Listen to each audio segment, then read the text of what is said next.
Thank you.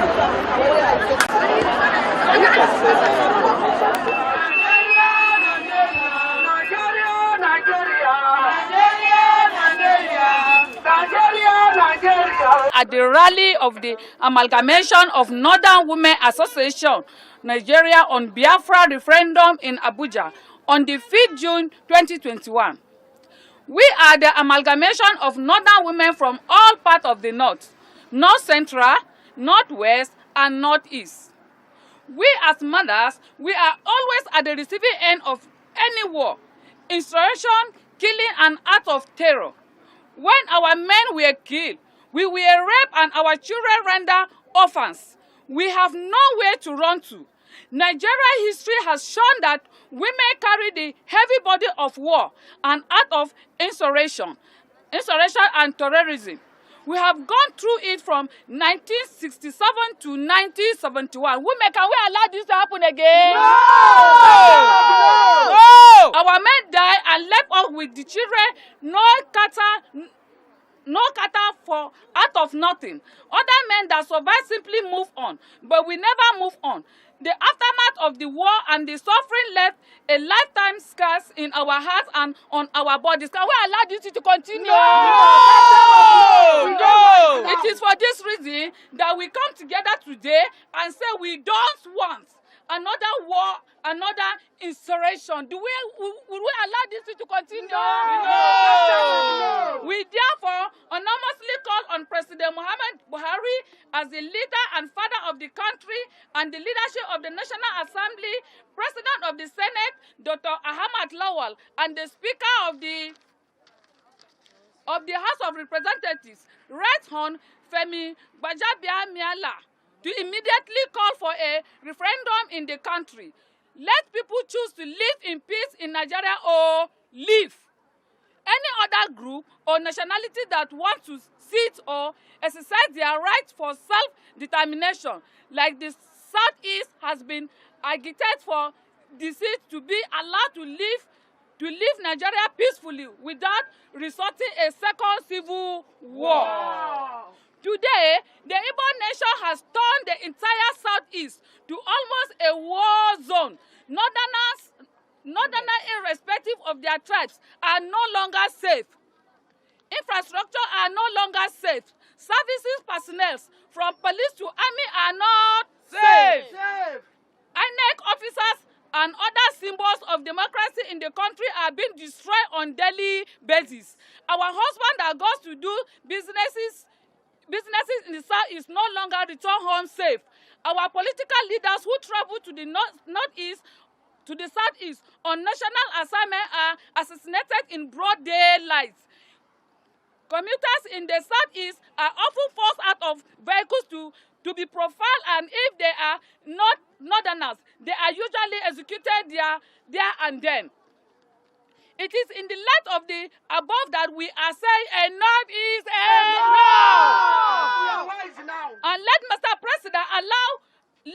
President allow for a referendum that will make Igbo realize their long-term dream of being a Biafra nation. No more killing of Northerners, no more killing of police officers, no more profiling of Northerners and attacking their businesses. Let Igbo have their independent nation away from the rest of Nigeria. We thank you, gentlemen of press, as you carry this message through the nooks and crannies of Nigeria. Thank you all.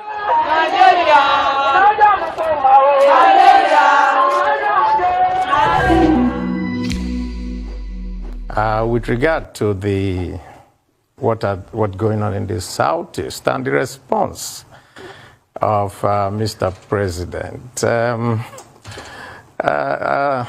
Ruben, let me just say this. Well, somebody was discussing with me and said, why don't we tell Mr. President something, that the language that the Igbos understand, that we can let him know the language. And I want to share it with Nigerians. The language that Igbos understand, actually, is Emewanyi Kemeri Bea, Obiadeyama, in the days when we had polygamy that is rife, when you treat every wife the same way you treat all of them, they will be happy. In other words, treat me as you would want to treat every other person. It is this imbalance in treatment, this unjust treatment of people, that is leading to this whole, I would say, response by violence.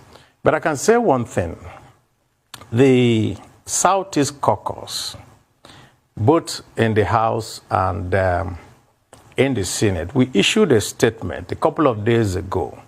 And what we said was that we totally condemn the violence that is enveloping us in the Southeast. No, none of us supports the raging violence there, the killing of policemen, the destruction and the burning of government offices, INEC, courts, and so forth.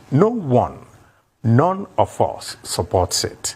We know, and we know that you can only get what you want by negotiation, and that you're not going to get it through a violent means. But another thing that we also know is that the response that we're getting from the federal government does not seem to us to be a response that is calculated to douse tension and bring peace. When you threaten to visit on people depredations of civil war, what type of message are you sending out? We expect Mr. President, as the father of the nation, to be able to embrace everybody. But you see, we have always seen this pattern. And this pattern is that it doesn't matter what happens elsewhere. Anytime anything happens in the Southeast, it is when the president comes out and with this and says, we will crush you, we will do this, or we will do that. And we think that that is not a way to go. If you go to the airport, and if you're coming from the airport in Abuja, you will see this big banner with a very beautiful photograph of Mr. President, and that banner says, Baba for all. So, if Baba, rather than being for all, is for some people, and then for the Southeast, you tell them that I will deal with you. I don't think that people in the Southeast are going to be very, very happy about that. And that is what we see. As for the root cause of what is leading to all this, we have consistently said it over the years, and that has always been that the root of everything is justice. If you do not give people justice, the impression will always be created in the minds of those from the Southeast that they are being seen as people from a different place. Let's just put it that way. Because I remember that when we started shouting about the incursion of the herdsmen, the killer herdsmen coming into Nigeria, and coming down south to the Benue Plateau, and there's so much killings and all that. And we continue shouting, this, what's going on? And we were always being given very different reasons for which we should accommodate foreigners. And we couldn't understand it. And I remember that on the floor of the Senate, we all condemned it, and condemned it not just by those from the Southeast, but everyone. And so at this moment, where things have gotten to this point, to now see that it's only one part of the country, the Southeast, that is going to be visited with the might of the federal government, makes all of us well, say that we could find a better way and a better path. And the only way we can do it is engagement with the people. We must engage. When the Southern governors met, they said, try to engage. Everybody has been saying, try to engage. Ruben, we're still waiting for that engagement. Well, I was explaining the situation, the position of Igbos in Nigeria to a foreign friend of mine, and I used the phrase stepchildren is how Igbos are treated. So it's funny you should mention polygamy. I took it to a different level. But I want to play devil's advocate here and ask you if you feel personally threatened by what the president said as an Igbo man, or if he was actually referring, if that tough talk was targeted specifically at criminals causing unrest in the Southeast, because those are the people making Igbo women widows and Igbo children orphans when they go and murder police officers and murder innocent, peace-loving Igbos trying to just get along with their lives. Well, also in playing devil's advocate, let me also play the reverse to you. Was any threat made to all people in the Northeast? With all the killings going on there, was there any threat made to the people, even in the president's own state of Katsina, with all the killings and banditry and everything going on there? None. So why the Southeast? That is the question that we always want to ask. And I think really that let me also use another adage in Igbo. The world view of the Igbo is Egbe bere, ugo bere. Let the eagle and the hawk perch together. Let no one tell the other don't perch. That has always been our feeling. Now, Igbos are the most widely traveled people that you know. And we also have an ethos, and that is Ojembe Enwe Iro. We cannot be angry with people because we also go out everywhere. So when this type of, I would say, personalization of the angst, what it tells us is something. And with all due respect, it just makes everyone feel, including myself, that somehow, when there's a big problem in Nigeria and you need to resolve it, use the Igbo head to resolve that problem. That's that. But let me tell you one other thing that I'm very, very happy about. And that is when the Minister of Justice made the unfortunate statement about spare part traders, you saw Nigerians all come out and say, I'm a spare part trader. And that, of course, gladdened everybody's mind. When this, the unfortunate statement that was credited to Mr. President also came out, you could also see Nigerians come out and say, I am Igbo. In other words, we have transcended those artificial boundaries that they use before to demonize a particular group of people. And so we are happy that Nigerians are all coming together. Nigerians are all seeing that what is here is not the Igbo problem. That what is here is a criminal syndicate going around all parts of the country, and the government needs to unravel it. If a criminal burns a police station or kills, and then you do nothing, and then you now go and arrest every villager that you see on the street, which is what is going on in the Southeast, you cannot be resolving the issue. What you're actually doing is that you're letting everybody know that it is us versus them, which is not a very good way of building unity in the country. So we, in our statement, now said, let the Inspector General of Police and the other security agencies conduct in-depth investigations, bring people, try them, not to just round up youths that you see, conduct extrajudicial killings, and then say that, oh, you have resolved the issue. You don't. You actually push it on the ground, and it continues to fester. So we have been calling and calling for an engagement, a civil engagement that will resolve the issues bedeviling the country. Okay, Senator, thank you so much for your time. You've been calling for a civil engagement, and everybody have been talking about that civil engagement. You stood as surety for Nnamdi Kanu.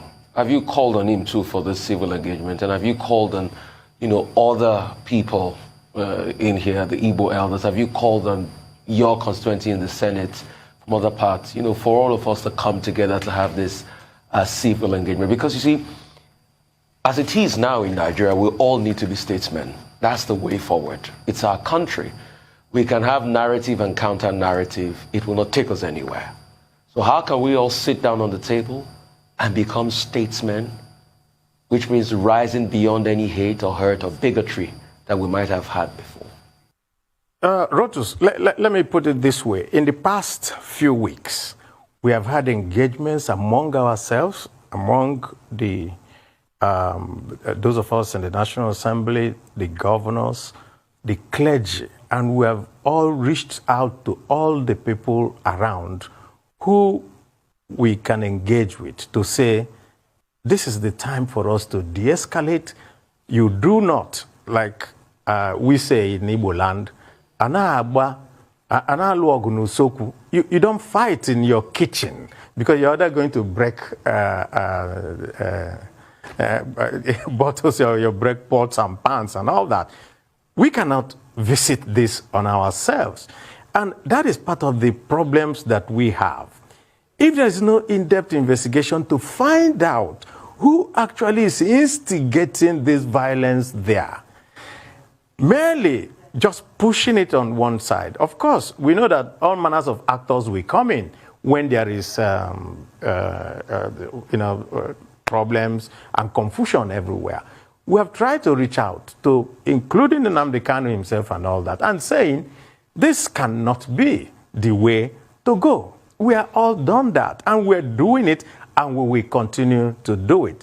I have personally met with officials of the government and also all my own brothers and sisters, and we have all come out to say, no, violence is not the way. Senator, we should find a way of resolving it. I want to get this specifically. Have you reached out to Nnamdi Kanu? Have you called him up?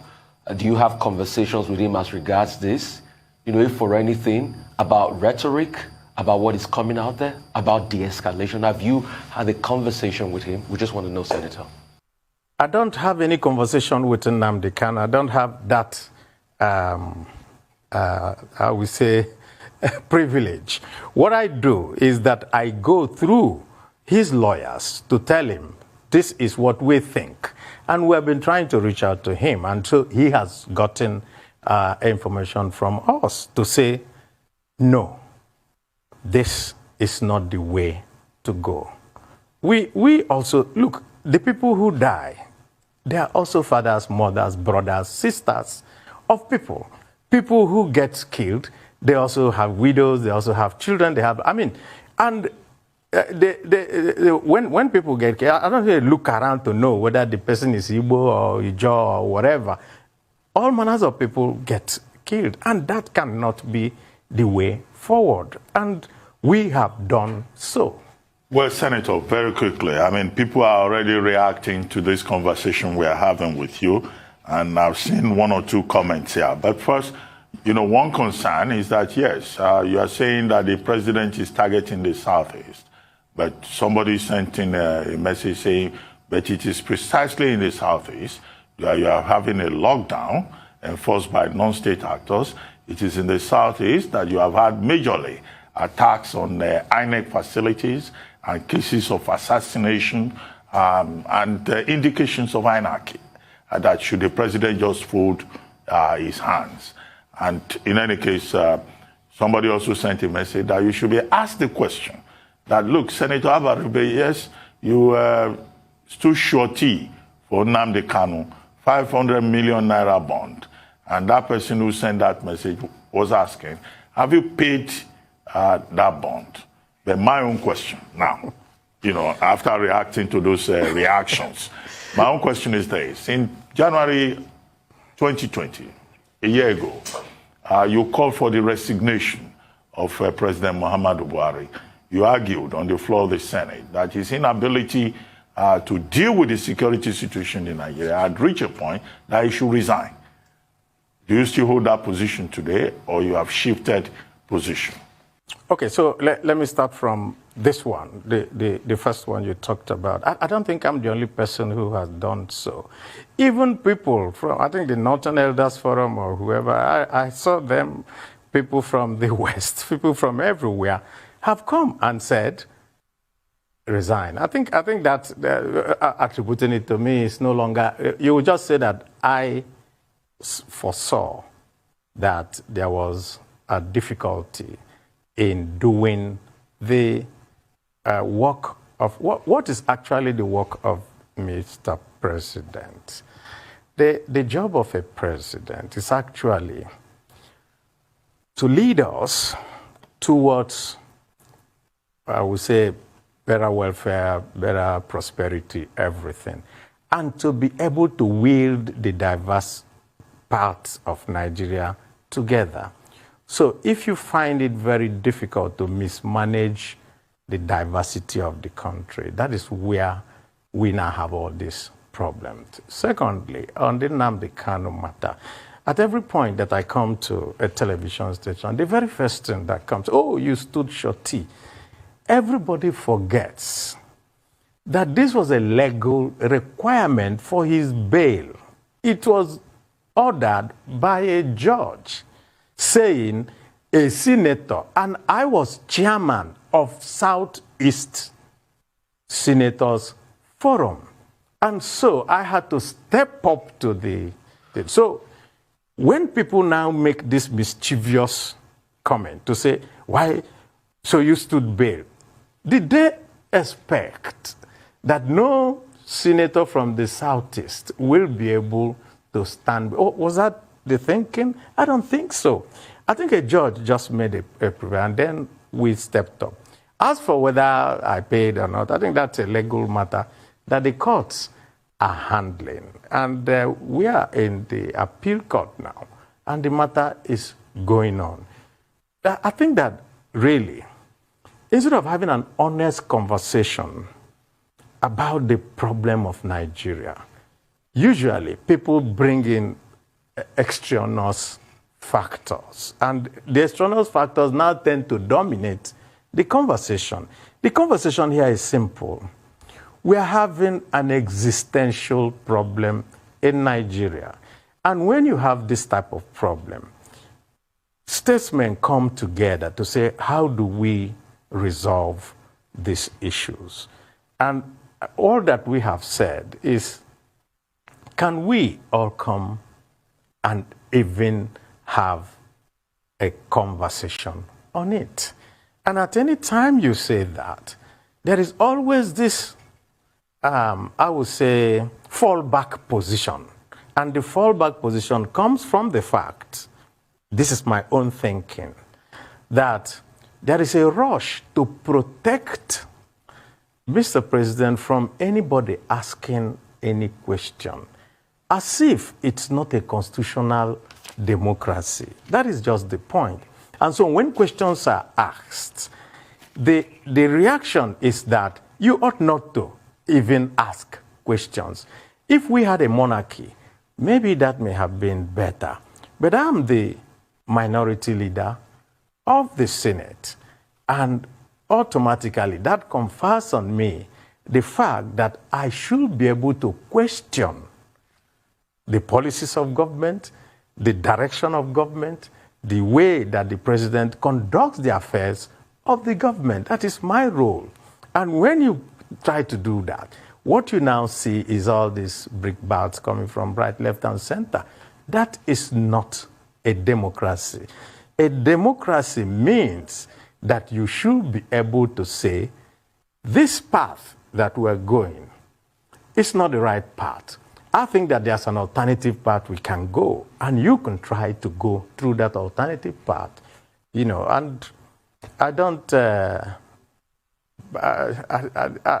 actually feel very sorry for the ministers and all those people who have to come out and always haul insults on us. The reason is that they have to also protect their jobs. And so they think that doing their job is by making sure that nobody talks. So we now have a situation where some people feel that we should be the three monkeys, deaf, dumb, and blind. That cannot be. I'd like to specifically raise the issue of the fires, the arson attacks on INEC offices and facilities in the Southeast in quick succession. You know, it's clearly an attack on our democracy at a time where it's hoped now more than ever that a critical mass will be reached for an Igbo, well, a president of Igbo extraction, as they like to put it, in the media. Do you have any insights into the perpetrators and their motives? Well, somebody has suggested, suppose these attacks being done in quick succession in Igbo land is meant to scuttle the proposal for an Igbo presidency. I hope you can also look at it from that perspective. So we don't know. And what we have been saying, and which I said that we first condemned, and we said, try to fish out some people, try to investigate, try to hold some people, and now do a thorough investigation, bring them out, and then we know who is doing this, who their sponsors are, and why they are doing it. Every point that we see is, oh, something has just happened, and then there's a blanket statement saying, oh, it is this set of people. Yet, none have been gotten and tried. Civil engagement, civil rule says investigate, apprehend, and try the people. That will unveil this seeming thing going on. And I don't think that there is any Igbo man that will support the burning and the descent of INEC office. Nobody will do that. I do not. And I know that my colleagues don't. We have spoken with each other, we have discussed it, and we have all come out. And we have been talking, and we are still talking with everybody around about that. And what we do is this. We don't do investigations. We continue to call on the authorities that do the investigations, the police, the DSS, and all that. Can you get these people and make sure that they are tried? That will now unravel all these plots going on. There are so many conspiracy theories, and one of it is just what I told you. Suppose it is meant to make sure that when our people come out and say, we want to be president, how can you be president when you people have been making sure that there will be no elections in your place? So, I mean, we don't know. And I have to tell you, Tundu, we want answers too, just like you want answers. Still speaking and sort of like segueing from where Tundu stopped, Dr. Eziefe, former governor of Anambra State, was here yesterday, was on this platform, the Arise News Night, and he kept on saying that the attacks going on is to discredit people from the Southeast. That was the slant of his conversation yesterday. And somebody wonders, like you say, there are many layers to it. Could it even be political? Why is it that there's a concentration of this in Imo State, all of a sudden? Some people are even asking, is this not the same Imo State that Ihedioha was there for quite a while? It was peaceful as anything, and all of a sudden, a new governor comes in, and there's contestation. So what is really happening? Because there are many layers of this, if you keep peeling all the bulbs of this political onion going on in the Southeast, we seem not to be able to get to the end of it. Well, I think your guess is as good as mine. Whatever I say here will be mere speculation. But I do not believe, and I repeat, I do not believe that our security agencies are incapable of getting to the root of this. I do not believe that. I think they can. I think it is possible. And we can deploy all manners of assets to use to be able to get to the root of this. And the sooner it's done, the better for each and every one of us. I mean, why Igbo, like I asked earlier on? Why is it that there's a big blowback in Imo State? Why? Could it be because of the political I have no idea why. Well, well, that would be speculation. Like I said, that would be speculation. Senator Abaribe, well, I see that a lot And of I don't people want to speculate. I see that a lot of people are interested in this conversation. Someone just sent me another message now and said, well, you were very critical of President Buhari's statement yesterday, but that you need to be reminded that the president also much earlier, before now, declared a shoot-on-sight order, against herdsmen in the northwest and bandits in the northwestern part of the country. I don't know what you say to that, but from the comment you just made, are you suggesting that the violence in the southeast is state-sponsored? Because you kept talking about conspiracy theories. So are you saying that it is state-sponsored? I'm saying that we should leave our options open until we are able to get to the root of it. And nothing should be taken out of the table.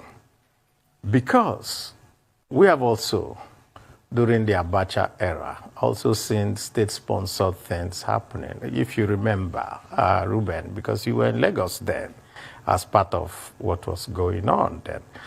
But going beyond that, the reason why the Southeast got especially worried with Mr. President is that we had suffered the devastation of war. And so, when someone that we regard as our father now tries to remind us of what was done to us, naturally, we should be very, very, very worried about it. The shoot-on-sight order, assuming that Mr. President had just said, we will not tolerate this, what is going on in the Southeast, and that we are telling everybody, no, that no more, if we get you with that, nobody will talk. But to now say, oh, these children, let me also say this. The children that you refer to, as much as they don't remember the Civil War, they also know what justice is. They know what equity is. They know what inequality means. And so, if you want to put out fire, you deprive it of oxygen, because oxygen that makes that fire burn. And so, what is the oxygen that is making all these fires burn? Once you do that, then you will not have any reason to have anybody want to feel that they should be disengaged from the Nigerian project. That's just what is going on. Yes, indeed. Now, if we have a distant paterfamilias, what about your siblings, your brothers in the Southeast? I made this point on the show a couple of days ago, that why did the Southeast governors fail to sort of fill that gap left by the federal government? As far as I'm concerned, something like the Biafra Remembrance Day should be a federal holiday. It is not. But nothing stops the Southeast governors from making it a federal state holiday in that zone, similar to what the Southwest governors did with June 12th before the federal government finally caught up and arrived at the party years later. Why has that not happened? Because nature abhors a vacuum. What the governors failed to do, you have a person like Nnamdi Kanu, who then stepped up to the plate and did it, and then issued a death threat to whoever, flouts the stay-at-home order, which we all know is not ideal.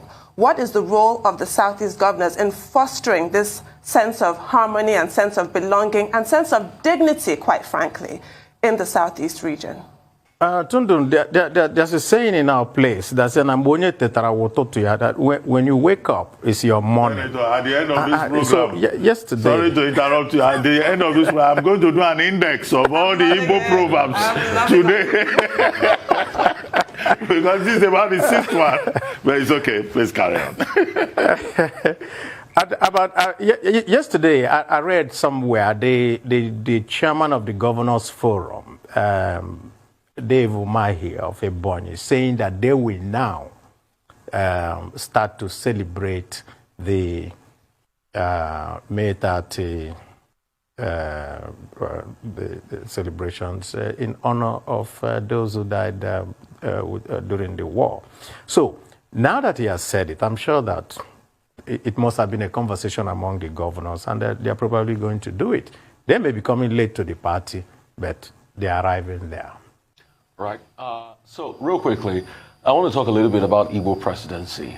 Is that still on the card? Because at the start of the year, before this violence, the conversation was on Igbo presidency, permutations here and there. All of a sudden, it's about violence now in the Southeast region. Is Igbo presidency still on the card? What are the conversations going on that we don't know about Igbo presidency? What are the possible candidates? Who are we looking at? How is this talk across the Niger going on? Are these candidates meeting people from the East? Could it be a Mogalu? Mogalu came out and said, I'm putting my heart in the ring yesterday. He's an Igbo man too. Could it tilt towards Mogalu? Because if you talk Igbo presidency now, the only person I'll say I've seen is Professor Mogalu, because he's declared. Well, let's just put it this way. We belong to political parties. I belong to a political party, the People's Democratic Party. And there are ongoing conversations within the party. But let me address what you said about this violence and Igbo presidency. Look, Katsina has far more violence than the Southeast combined. Yet, we have a president from there. So when people start to make all this, we just say, what do you mean? They are just pockets of violence all over Nigeria. Does that mean that the president will not come from somewhere? So for anybody to make that argument, oh, there's violence there and therefore you should not go there, where is the place where there is no violence? None. So that is not an argument against it. What I know is that talks will go on within parties. When the parties now go for their conventions, those who want to be president will come, and then they will sell their ideas, and then they will, somebody will be chosen. I think that what we as Igbos ought to do, and which some of us are doing, is to engage all the actors within our parties and be saying, we think that this is the best way to go, to be able to assuage everybody's feelings and all that. And I think that Ezife, in his intervention, not just here, also in TVC News and all that, because it was the TVC one that I saw, and he continued to say, resolve this issue to help us feel, Senate Minority Leader Senator Enyinaya Abaribe, made in Aba, as he titled his biography, his book of reflections. Anyway, it's good to still have you on the program. Very quickly, you were talking about Igbo presidency. I don't know whether you want to conclude on that before we take another question. No, I had concluded. I said, okay. Then we quickly will deal with that within the context of our parties. Okay. Then quickly, let me ask you about this constitutional amendment process. Many Nigerians are skeptical. Many groups have said it's an exercise in futility, and that what the National Assembly is organizing is just a jamboree, particularly as we have a duplication of efforts. The Senate organizing its own independent public hearings, the House of Representatives also organizing its own separately, driving up costs and, wasting resources on logistics that could have been harmonized.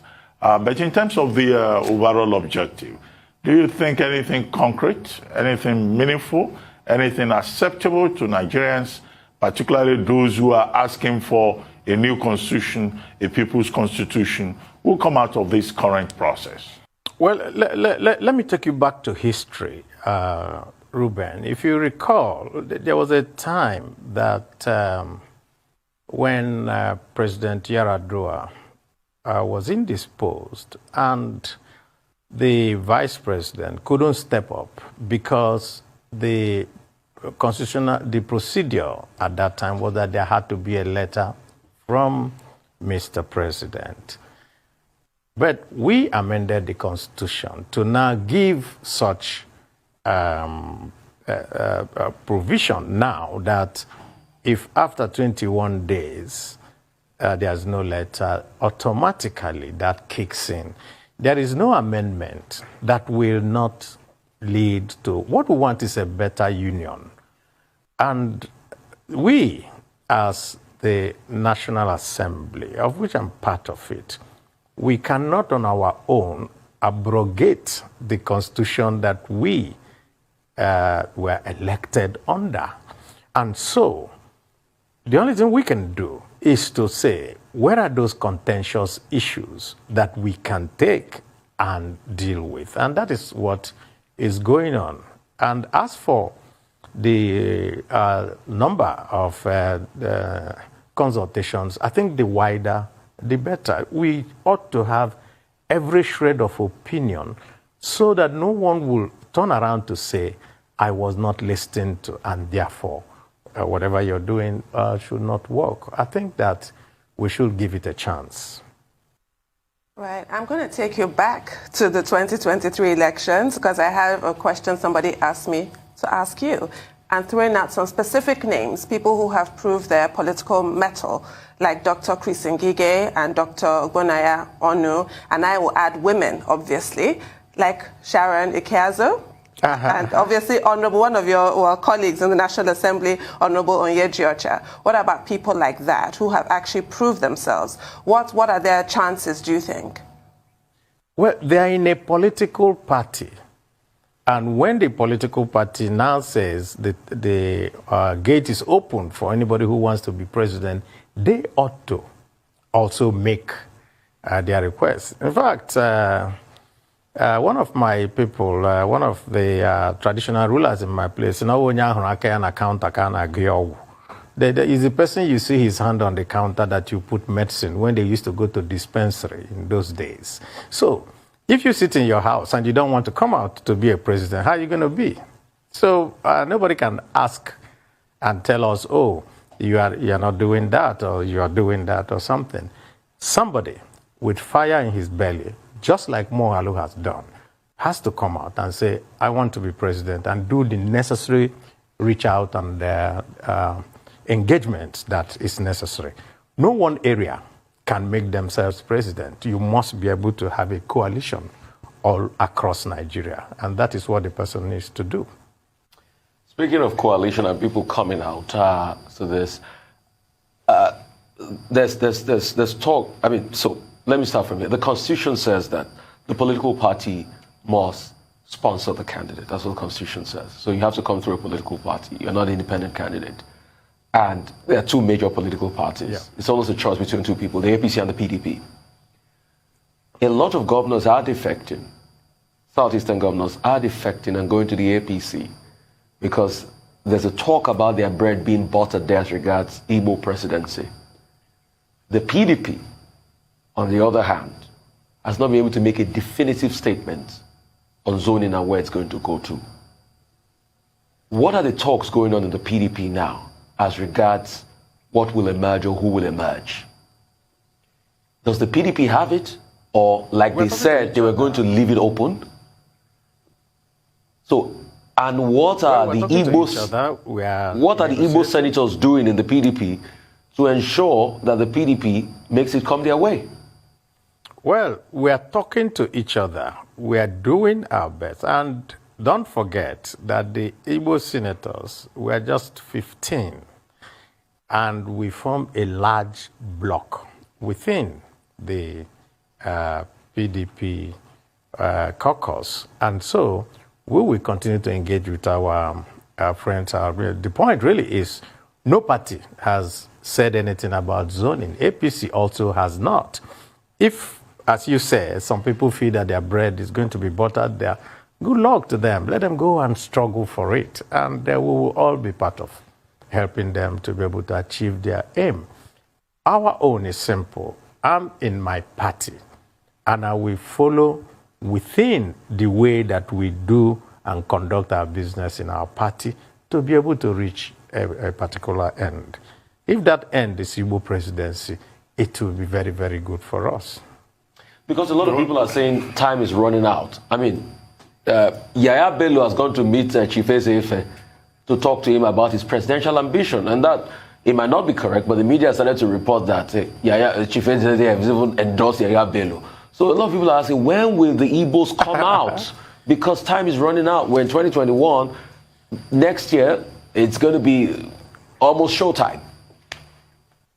I don't think time is running out. I think that there's still a lot of time to be able to get people on your side if you're a very serious politician. And everybody is free to go around. And there are some that are overt, and there are some that are covert. And you really have no idea what is going on. But I know that there are a lot of discussions going on. Okay, well, I'm going to take that question from another angle, and it's about defection. The PDP has been witnessing a gale of defections from the party into the APC.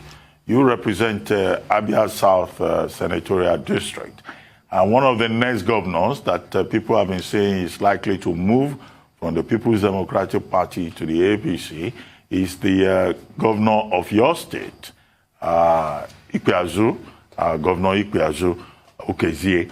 And some of these governors, once they move like that, they will come around and say, well, once the governor moves, that's where everybody will go. So are we likely to see a situation where the Senate minority leader before 2023 may also move from the PDP to the APC in order to perhaps, flow with the tide in his own state in case the governor moves in the other direction? And what is the PDP doing to stem this tide, this gale of defections? I do not think that there is a gale of defections. What you're seeing actually is people readjusting themselves. As for Abia State, I have been in contact with the governor of Abia, and he has given me repeated assurances that all this are mere speculation, that is going nowhere. And I can tell you, on my own, I will go nowhere. Nothing will take me out of PDP. But this is what we see going on.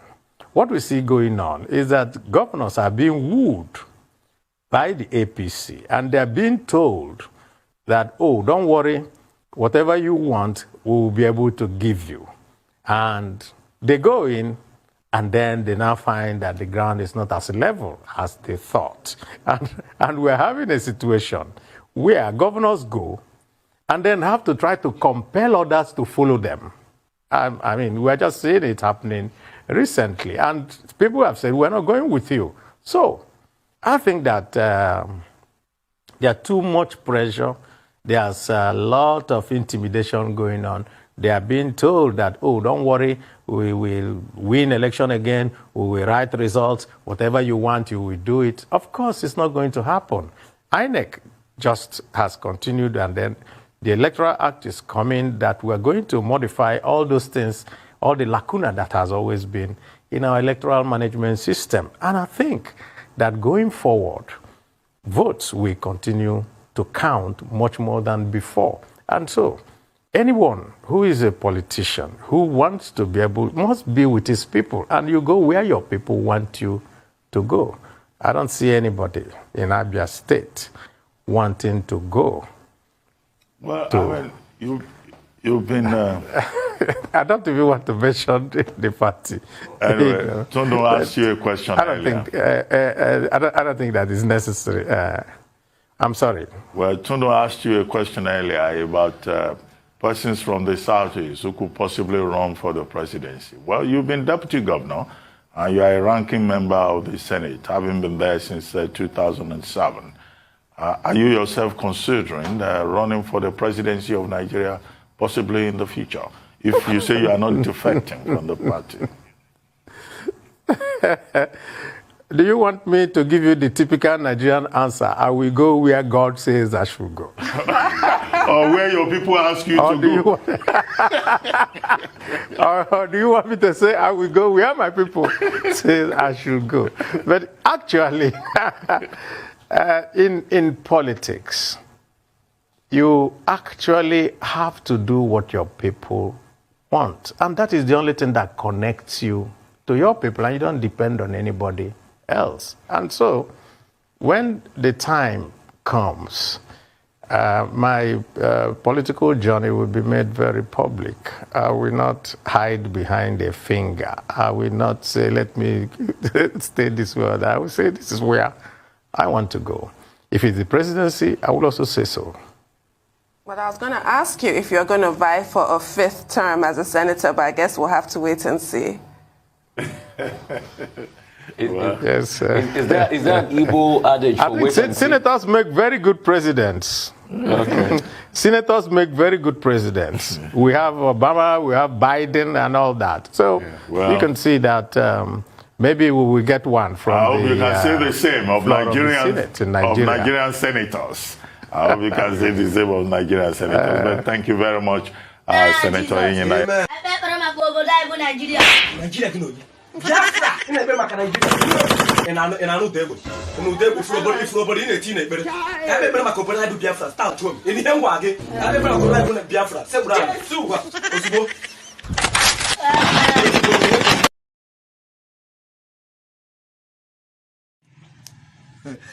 All right, Ndosi, you're welcome.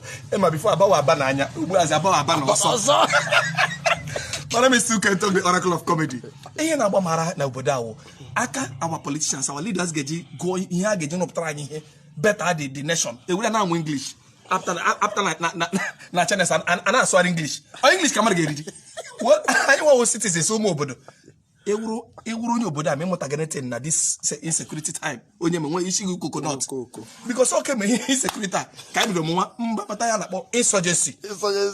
Proscribe. You can't prescribe ideology. I am telling you.